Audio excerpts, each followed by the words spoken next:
네, 모두의 한국사 김범석입니다. 자, 오늘 시간에는 샌프란시스코 강화 조약 그리고 독도 이렇게 한번 정리를 하는 그런 시간을 갖도록 하겠습니다. 자, 제2차 세계대전이 끝났죠. 그게 어떤 일본의 어떤 이 패망을 해가지고서 이제 종결이 됐죠. 그래서 2차 대전의 종전 처리가 이제 또 귀추의 주목이 되는 거죠. 뭐 다 아시다시피 미국, 영국, 프랑스, 중국, 또 이렇게 해서 연합군, 그리고 독일, 이탈리아, 일본 이렇게 해서 또 동맹 3국에 해가지고서 했던 그 전쟁이 제2차 세계대전이죠. 2차 세계대전이 되면서 독일이 패망을 하고 또 아시아에서는 이제 일본이 또 패망을 했죠. 이러면서 어떤 2차 대전이 끝난 다음에는 뭡니까? 어떤 승자, 또 패자에서 종전 처리는 당연히 하겠죠. 자, 유럽 같은 경우에는 워낙에 유럽, 영국을 비롯해서 프랑스, 이렇게 해서 이제 연합국들이 이 독일, 이 친구들 말이죠. 그죠? 제1차 세계대전도 일으키더니 이제 또 제2차 세계대전까지 해서 아주 그냥, 다시는 전쟁 같은 거 못하게끔 이 나라를 갖다가 둘러 쪼개 해서, 동독, 서독으로 그냥 강제로 분할시켜버렸잖아요. 이런 식으로 미국과 합세를 해가지고서. 그래서 미국의 입장에서는 소련이 이제 같은 연합국으로, 참가를 했지만은 이제는 제2차 세계대전이 끝나면서 공산진영과 또 자유진영으로 또 이렇게 어떤 이데올로기로 또 나눠지는 냉전 시대가 딱 도래가 되기 때문에 유럽 측에서는 이제 소련과 반해서 어떤 동독과 서독을 나눈 이렇게 해서 유럽은 나름대로 교통정리가 됐죠.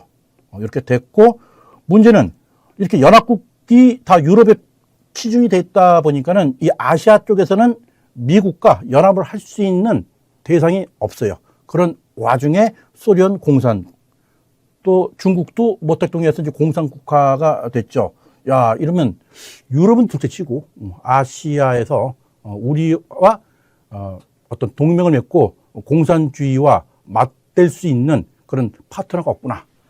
그 파트너가 바로 이제 일본이 되겠지요. 자, 그래서 미국과 일본은 이제 새로운 관계 설정이 들어갑니다.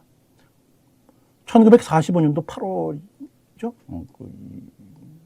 미국이 원자 폭탄을 갖다 일본 두 방을 날리죠. 나가사키하고 히로시마 해가지고서 한 번 터뜨리니까 수십만 명이 그냥 즉사했던 그 엄청난 그런 결국은 일본은 무조건 항복을 할 수밖에 없는 그렇게 되는 거죠. 그리고서 미국의 맥어더 장군이 일본에 상점에서 소위 백인 덴노, 즉 백인의 천황이다라고 할 정도로 모든 입법, 행정 모든 걸 다 통수권을 다 가지고 하면서 일본을 갖다가 점령국하면서 완전히 마음만 먹으면 일본도 우리 미국 땅이야라고 할 정도의 위세가 당당했던 것이 바로 미국과 일본이죠. 그렇던 미국과 일본은 바로 이 공산주의라는 또 새로운 어떤 도전, 맞닥뜨려서 또 새로운 관계가 설정이 되었다. 이렇게 우리가 정리를 하면 될 것 같습니다. 자, 일본에게는 우리 한국 6.25 전쟁은 신의 한 수였습니다. 자, 미국이 6.25 전쟁을 수행할 때 주로 어디서 전쟁을 수행을 했을까요? 바로 일본이에요. 일본에서 한국에 터졌을 때 16개국의 유엔 참전국이 참전을 했지만은 모든 군수 물자부터 시작해서 군수 용품, 무기, 제작은 다 일본에서 하게 된 거죠. 그러다 보니까는 원자 폭탄으로 나라가 완전히 피폐된 이 일본이 경제적으로 다시 한번 새롭게 부흥할 수 있는 것은 우리 한국 6.25 전쟁 덕이다. 이렇게 얘기를 할 수가 있겠죠. 사실 이때 일본은 미국한테 이렇게 한번 무조건 항복하면서 우리 이 일본에서는 조선이었죠. 우리 한국과 어떤 한국보다 더 비참한 그런 삶을 영위했다. 이렇게 해도 큰 과언은 아니에요. 그런 와중에 신기하게 한국에 전쟁이 또 왜 터지냐. 너무 기분 좋다. 이렇게 되는 거죠. 즉 한국 6.25 전쟁이 일본을 살렸다. 그래서 일본 수상이 그랬죠. 그 신의 한 수라고요. 가슴 아픕니다. 그 얘기 들 때는. 자, 이런 와중에 샌프란시스코 강화 조약이 이제 조약이 되는 거예요. 자, 샌프란시스코 조약은 1951년도 9월 달에 체결이 됐는데 1951년도 같으면 한창 우리나라가 6.25 전쟁 중이죠. 1950년 발발해서 1953년 휴전할 때까지 약 3년간 우리 한국은 6.25 전쟁 중이었고, 그런 와중에 미국은 제2차 세계대전 때 종전 처리를 해야 되기 때문에 일본한테 어떤 이 피해를 당한 그런 그 나라들을 갖다가 대상으로 해서 샌프란시스코에서 강화 조약을 갖다가 맺게 됩니다. 다시 이야기해서 샌프란시스코 강화 조약이라는 것은 제2차 세계대전 후 일본의 종전 처리, 즉 강화 조약이다. 이것이 바로 샌프란시스코 강화 조약이다. 이렇게 정리를 하시면 되겠습니다.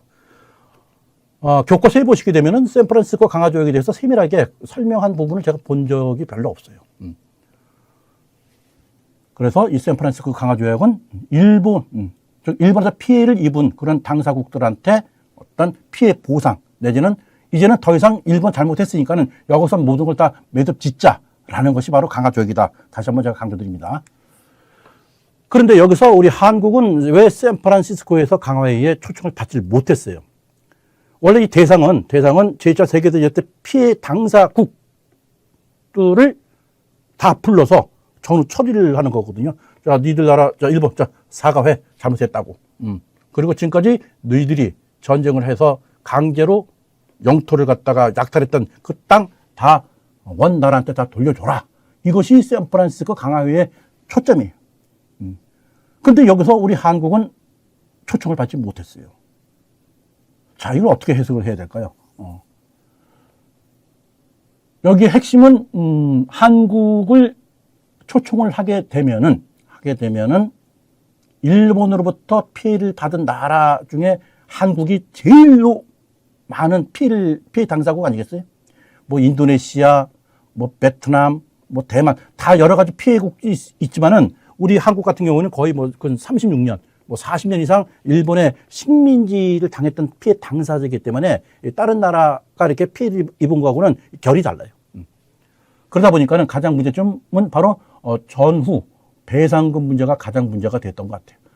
그러다 보니까는 일본에 이때 당시에 거주하고 있던 제1 동포가 약 한 100만 명 정도가 된다 그러더라고요. 100만 명. 그러면 이 샌프란시스코 강화회의에서 어떤 할 때 그냥 말로만 사과하는 게 아니지 않습니까? 내가 빼앗았던 영토도 물려줘야 되고 또 그 전쟁에 어떤 피해 보상액도 해줘야 되는데 여기에 한국을 갖다가 집어넣게 되면은 이 배상금 문제가 가장 문제가 되는데, 이거 지금 미국 입장에서는 뭡니까? 지금 중국과 소련이죠. 공산 국가인데 여기를 갖다가 방어해 줄 수 있는 우리의 이 동맹을 일본을 만들어야 되겠는데 일본이 여기서 한국 때문에 발목이 잡히면 안 되겠다라는 것이 일본과 미국의 관계 설정에 큰 이것이 핵심 요인이 되는 거죠. 그래서 미국은 한국을 부르지 않았어요. 이때 당시 대통령은 이승만이었죠. 우리 한국 정부에서는 왜 우리도 샌프란시스코 강화의 피해국 당사자로서 당연히 참석을 해야 된다. 물론 참석 대상에도 되어 있었어요. 근데 참석 대상에 됐던 이 국가에서 우리가 빠졌다는 것은 당연히 미국과 일본의 밀약이 있지 않았을까 하는 생각이 드네요. 당연히 밀약도 있었고요. 자, 여기서 가장 문제가 되는 것이 바로 독도라는 이 영유권이 이제 문제가 되는 거죠. 자, 여기서는 상당히 좀 아쉬운 게 아니라 속상해요. 이때 이 샌프란시스코에서 이 체약된 이것의 가장 핵심은 요거죠. 전쟁 후, 제2차 세계대전 때 일본이 어떤 행했던 만행에 대해서 첫 번째 배상이죠. 이때 초청받은 나라는 약 한 54개국 정도가 초청을 받았고요. 그래서 초청을 받았음에도 오지 않은 나라는 인도, 중국도 이제 초청을 제가 못 받은 걸로 제가 알고 있어요. 중국도 일본한테 난징 대학살부터 해가지고서 엄청난 피해를 입었던 당사국이었죠. 근데 중국과 한국은 바로 이 배상금 여러 가지가 아주 복합적으로 해서 빠졌던 것 같아요. 여기에서 논했던 것은 뭐냐면은 미국과 일본의 이것이 아니라 이때 당시에는 연합국이에요, 연합국. 그러니까 그러니까 이 연합국이라는 건 미국 단독이 아니라 미국과 뭐 영국, 뭐 중국, 뭐 프랑스 이런 연합국이 심사위원이 되는 거죠. 자, 여기에서 이 연합국 측에서 우리 한국한테 요구하기를 한국이 빼앗겼던 나라 또 한국의 영유권을 갖다가 주장할 수 있는 것을 다 얘기해라. 해서 우리나라에서는 뭐라고 얘기했냐면은 당연히 뭐 좀 본토는 뭐 말할 것도 없고 섬이죠, 섬. 뭐 대마도, 파랑도, 독도 이 세 가지를 갖다가 우리의 영유권으로 포함해 시켜달라 해서 우리가 요구를 했었죠. 이때가 1951년도 7월경에 우리가 외교 문서로 보낸 거죠. 자, 그래서 연합국 측에서는 이 조약이 있어요. 일본은 일본의 국토는 소위 그 4개 섬이죠. 뭐 본토 해가지고서 뭐 홋카이도부터 해가지고서 요까지만 한정하고 나머지는 니들 땅이 아니다. 뭐 이런 식으로 해가지고서 조약문에도 있고, 또 여기서 이 조약문에 보면은 이 한국의 이 영토는 뭐 울릉도, 제주도, 거문도를 포함한 이러면서 독도가 싹 빠졌어요. 싹. 자, 이것은 당연히 미국과 일본의 어떤 장난으로 보셔야 된다는 얘기죠. 이때 우리나라에서 어떤 미국 대사관한테 이야기를, 자, 독도까지 다 포함을 시켰는데, 거기서도, 독도야, 지도상으로 또 여러 가지, 뭐라 그럴까요? 이 증거, 문서를 보면은 조선의 영유권 대상에서 큰 문제가, 되지 않는다라고 이렇게 유권 해석의 발까지 들었음에도 불구하고 이 영유권 대상에서 제가 된 것은 우리 행정의 미스도 있었어요. 자, 우리가 연합국 측에다가 요구했던 그 영유권에는 이 독도를 포함해서 아까 말씀드린 대로 뭐 대마도 그리고 또 파랑도까지 독도 세 가지를 요구했다 그랬죠. 근데 그 영국을 비롯한 연합국 측에서는 우리 그 한국의 어떤 이 역사를 갖다가 자세하게는 알 수가 없지 않습니까? 그래서 여기서는 너희들이라는 건 우리나라들이죠. 귀국들이 영유권을 갖다가 요구하는 그 이유를 설명을 해달라라고 이렇게 또 얘기를 했죠. 근데 거기에 대해서 우리 행정부에서 적절하게 대응을 못했던 것이 하나의 이 오점으로 남을 수가 있었다는 얘기죠. 뭐 예를 들면은 우리 영유권 중에 이건 우리 땅입니다. 돌려달라라고 했던 대상이 대마도가 역사 공부를 했지만은 대마도가 우리나라 땅이라고는 제가 배우지 못했어요.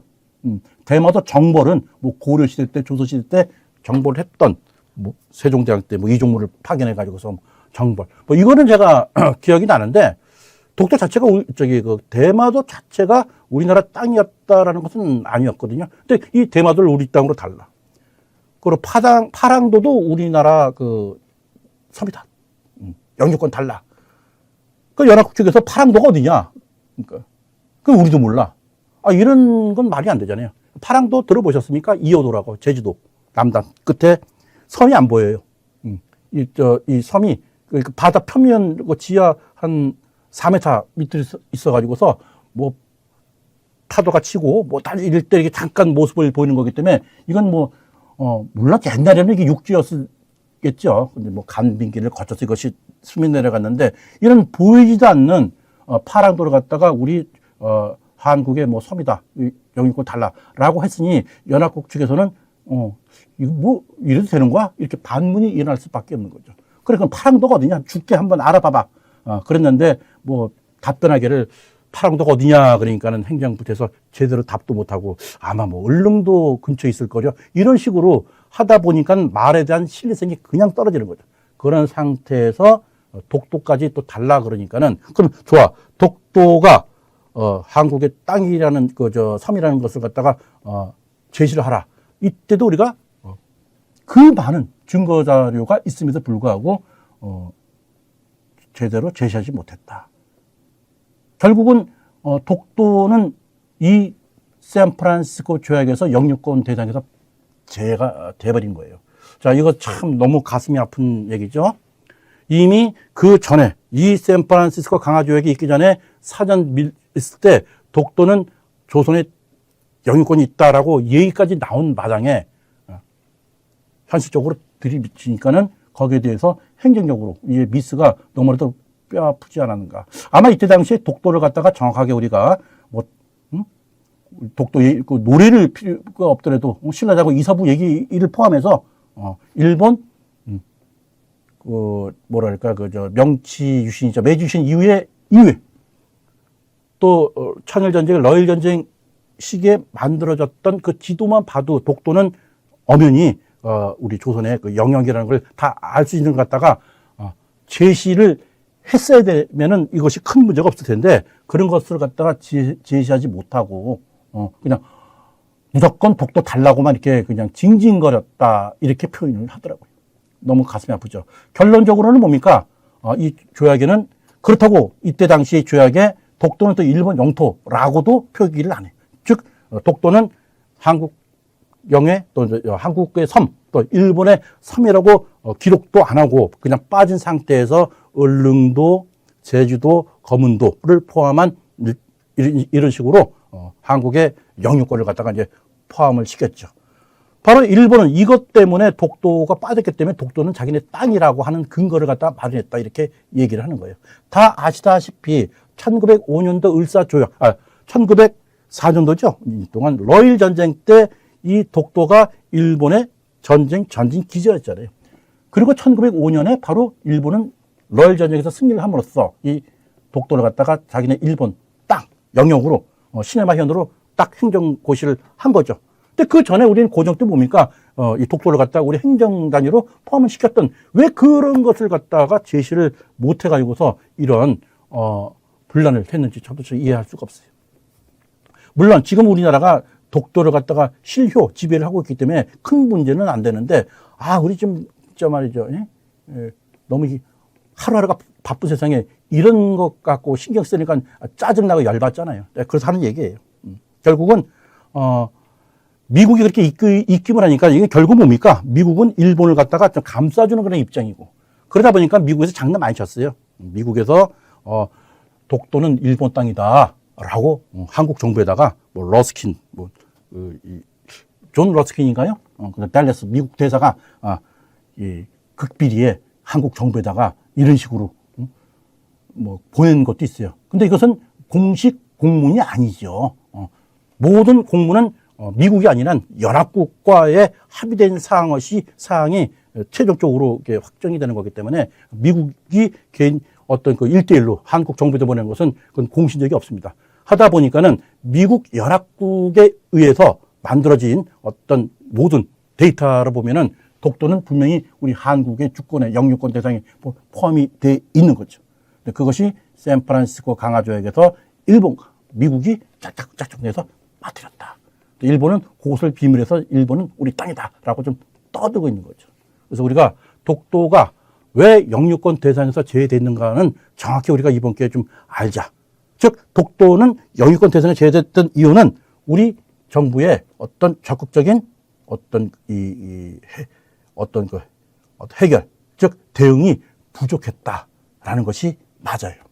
이때만 잘 포함이 됐으면은 이렇게 지저분하게 놀지 않았을 거예요. 자, 우리 샌프란시스코 강화조약은 6.25 전쟁 와중에 조약이 됐다. 그리고 그 종전 처리에서 일본한테 피해를 입은 나라들한테 원상태로 땅을 돌려준. 물론 한국을 포함한. 그러면서 우리 한국은 가장 최대 피해국이면서도 가장 손해를 봤다. 즉 외교의 부재였다. 이렇게 되겠죠. 이때 이승만 대통령은 강하게 당연히 반발을 했지만 이승만 대통령 자체가 미국의 후광을 얻고 대통령이 됐기 때문에 미국에 계속 으름장을 놓기에는 한계가 있었던 거죠. 이미 미국은 정책이 뭡니까? 미일 동맹 여기다가 한국까지 포함시켜서 공산국가에 대항하려고 그런 노선을 정했기 때문에 우리 한국으로서는 더 이상 미국한테 어필하기가 한계가 있었다는 점.